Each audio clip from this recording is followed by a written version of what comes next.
Donc, samedi, nous avons quitté Jean-Sébastien Bach avec le projet du voyage vers Lunebourg, une ville éloignée de 350 km du petit village où il habitait chez son frère Jean-Christophe.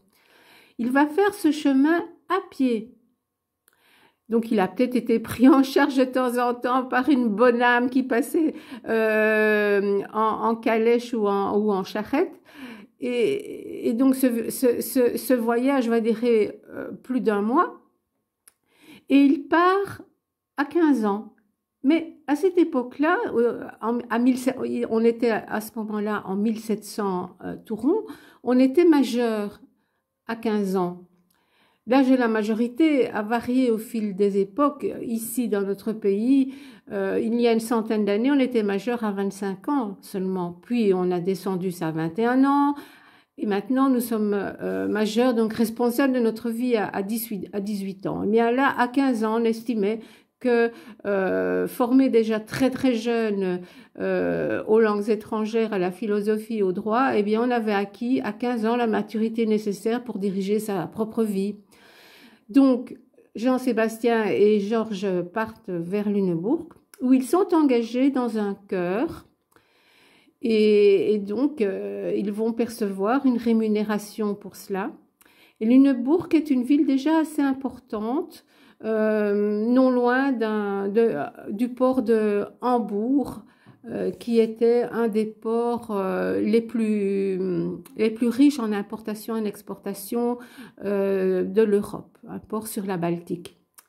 Alors pour les 2 ans que Jean-Sébastien va passer à Lunebourg, parce qu'évidemment en musique ou dans les autres arts, notre avenir, le demain de ce qu'on espère, est souvent lié aux rencontres que l'on fait, soit des professeurs, soit des amis, soit des admirateurs, soit des mécènes qui trouvent que vous avez du talent et puis qui vous allouent une bourse pour aller étudier dans une ville plus importante et rencontrer les maîtres qui vont vous faire progresser.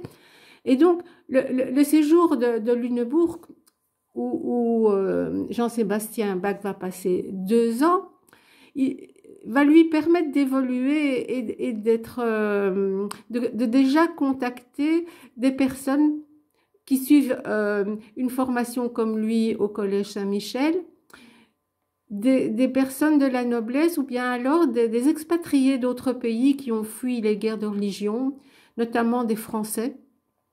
Et donc tout son avenir va dépendre de son séjour de 2 ans à Lunebourg. Mais il y a quelqu'un qui va raconter ça beaucoup mieux que moi, c'est Corinne Schneider de la radio française France Musique. Et donc je vais vous mettre le petit feuilleton qui dure 5 minutes de la vie de Jean-Sébastien Bach à Lunebourg. Voilà, je vous laisse en bonne main de Corinne Schneider. À demain! Propos sur Bach, épisode 6, l'installation à Lunebourg.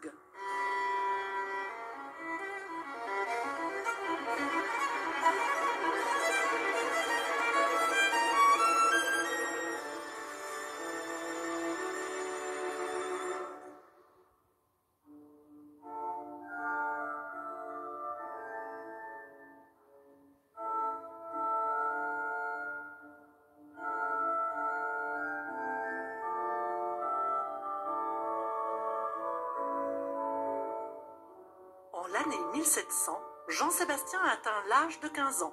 L'âge de l'émancipation, le voici libre et autonome. Et comme cela fut le cas pour son frère Jacob 3 années auparavant, il quitte le foyer de Christophe et Johanna Dorothea, qui avaient à présent 2 enfants et attendaient le 3e.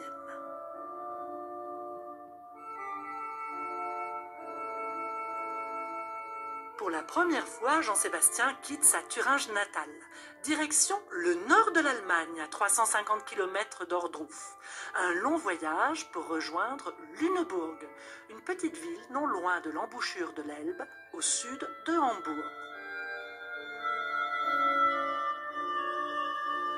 C'est certainement sur les conseils du cantor d'Ordruf que Jean-Sébastien et son meilleur ami Georg Erdmann se rendent à Lunebourg. Ce cantor n'avait-il pas lui-même été formé en cette ville? Une ville où fleurissait d'ailleurs, grâce à ses 3 églises et à sa proximité avec Hambourg, une grande école d'organistes.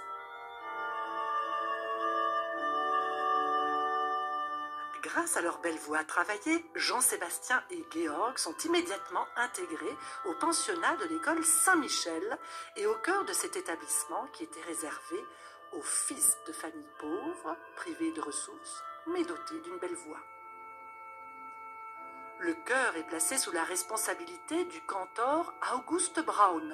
C'est lui qui prépare les polyphonies sacrées entonnées tous les matins à l'église Saint-Michel et chaque dimanche.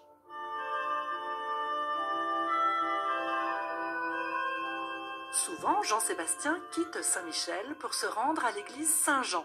Là officie l'organiste Georg Böhm, lui aussi originaire de Thuringe, mais formé à Hambourg auprès du grand Johann Adam Reinken.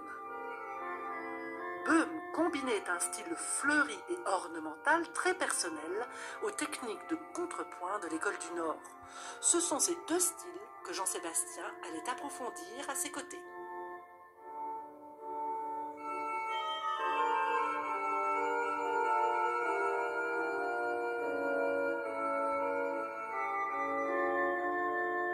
Lunebourg allait réserver bien des surprises à Jean-Sébastien pendant les 2 années où il y séjourna. Imaginez un peu les belles journées de découverte, de lecture et de copie qu'il dut vivre à la bibliothèque du couvent de Saint-Michel, lorsqu'il commença à explorer le trésor qu'elle renfermait. Une collection de plus d'1 millier de partitions manuscrites et imprimées des écoles italiennes et allemandes. Signé Monteverdi, Carissimi, Schein, Scheidt et bien sûr Schütz.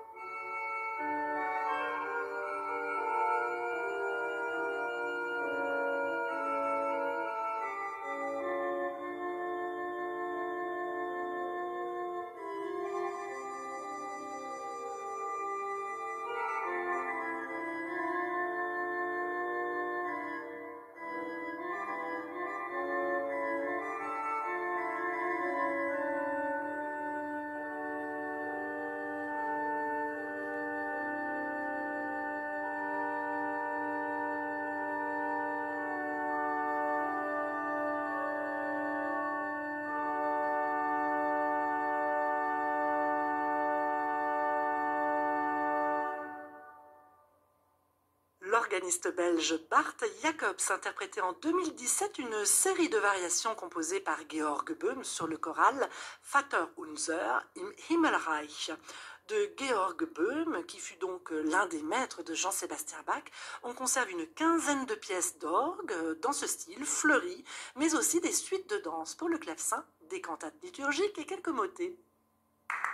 À réécouter sur France. Je vous remercie pour votre écoute et voilà, un petit hommage aussi à France Musique qui fait de très belles émissions sur la vie des musiciens. À demain!